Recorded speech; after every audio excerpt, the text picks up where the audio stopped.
Hello everyone, this is Adkiti Sharma. I am here to tell you about how to make a chapati. So without any further ado, let's kick off. First of all, we need some utensils like this.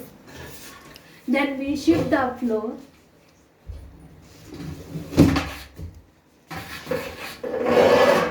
We shift the flour on a platter like this.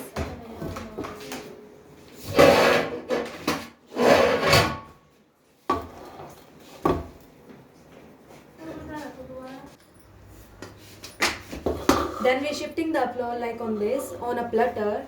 Then we go around another task. Then we need some salt according to your taste like on this. That's it. Then we use some water and we add our salt on a flour. Then we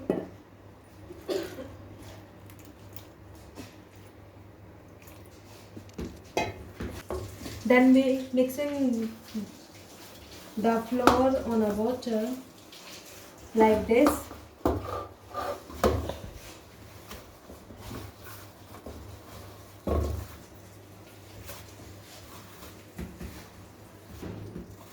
Then we mixing and knead the dough